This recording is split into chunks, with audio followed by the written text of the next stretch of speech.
ഈശോ മിശിഹായിക്ക് സ്തുതിയായിരിക്കട്ടെ. നമ്മുടെ തകർച്ചയിൽ, സഹന പാരമ്യങ്ങളിൽ നമ്മോട് ചേർന്നിരിക്കുന്ന കർത്താവിന്റെ സാന്നിധ്യത്തെ ഏറ്റുപറഞ്ഞ് ഈ ദിവസം ആരംഭിക്കാം.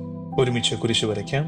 എന്റെ തമ്പുരാനെ, വിശുദ്ധ കുരിശിന്റെ അടയാളത്താലെ ഞങ്ങളുടെ ശത്രുക്കളിൽ നിന്ന് ഞങ്ങളെ രക്ഷിക്കുക. ഞങ്ങളുടെ തമ്പുരാനെ, പിതാവിന്റെയും പുത്രന്റെയും പരിശുദ്ധാത്മാവിന്റെയും നാമത്തിൽ ആമേൻ. മുട്ടിന്മേൽ നിന്നൊന്നു തേങ്ങിടുമ്പോൾ മനം ഉരുകി ഞാൻ കരഞ്ഞിടുമ്പോൾ, മുട്ടിന്മേൽ നിന്നൊന്നു തേങ്ങിടുമ്പോൾ മനം ഉരുകി ഞാൻ കരഞ്ഞിടുമ്പോൾ, മനസ്സലിഞ്ഞൻ അരികെത്തും എന്നെ മാറോടു ചേർത്തിടുവാൻ, മനസ്സലിഞ്ഞൻ അരികെത്തും എന്നെ മാറോടു ചേർത്തിടുവാൻ.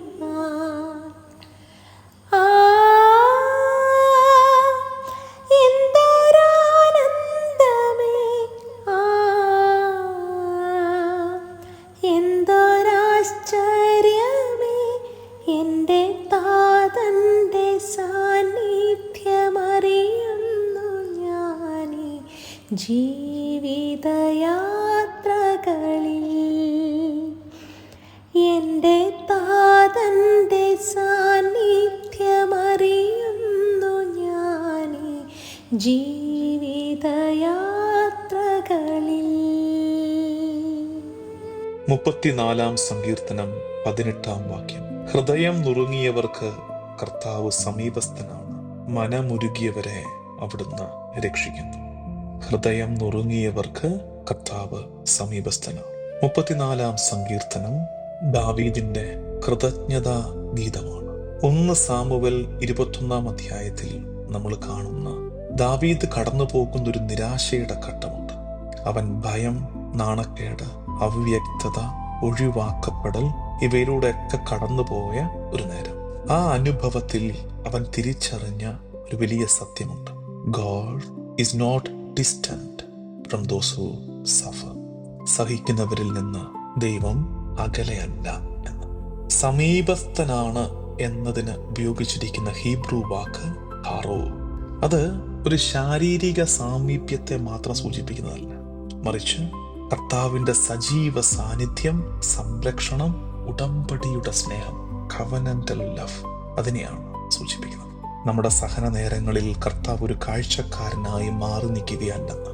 കർത്താവ് അതിലേക്ക്, നമ്മുടെ ഞെരുക്കങ്ങളിലേക്ക്, തകർച്ചകളിലേക്ക് കർത്താവ് പ്രവേശിക്കുകയാണ്.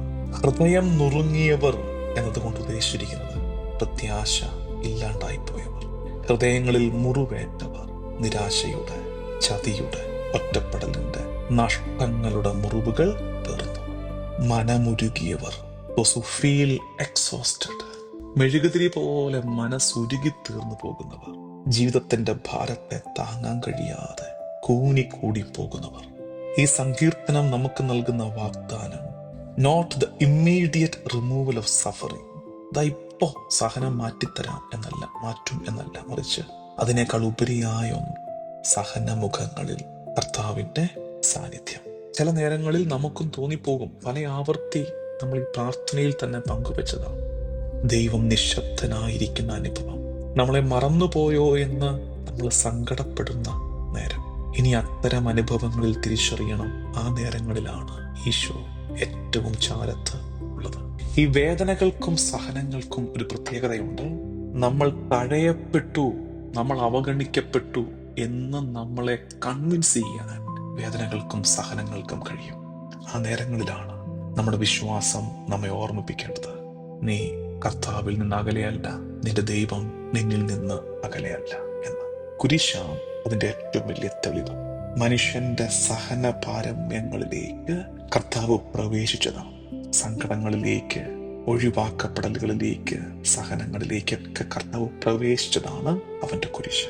ഇന്ന് ഇത്തരമൊരു അനുഭവത്തിലൂടെ ഒറ്റപ്പെട്ടതിന്റെ നോവ്, തഴയപ്പെട്ടതിന്റെ നൊമ്പരം, ആരും ചേർത്ത് പിടിക്കാത്തതിന്റെ ഒരു ഏകാന്തത, അതിലൂടെയാണ് കടന്നു പോകുന്നതെങ്കിൽ തിരിച്ചറിയണേ, ഹൃദയം നുറുങ്ങിയവർക്ക് കർത്താവ് സമീപസ്ഥനാണ്. മനമുരുകിയവരെ അവിടുന്ന് രക്ഷിക്കും. നമുക്ക് പ്രാർത്ഥിക്കാം. കർത്താവേ, ഈശോ മിശിഹായേ, നിന്റെ മക്കളുടെ ചാരത്ത് നീ എപ്പോഴും ഉണ്ടായിരിക്കണേ.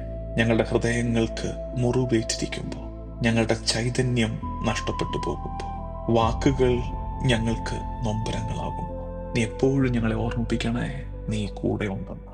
കർത്താവെ, നിരാശപ്പെട്ടിരിക്കുന്നവരുടെ, പ്രത്യേകിച്ച് ഞങ്ങൾ ഈ പ്രാർത്ഥന തിരുമുമ്പാകെ ഉയർത്തുമ്പോൾ ഇത് കേൾക്കുന്നവരിലോ അവരുടെ പ്രിയപ്പെട്ടവരിലോ നിരാശപ്പെട്ട് ഒരു പ്രകാശം പോലും കാണാനില്ലാതെ ഇരുട്ടനുഭവങ്ങളിലൂടെ കടന്നു പോകുന്നവർക്ക് നിന്റെ സാന്നിധ്യം നീ നൽകണമേ.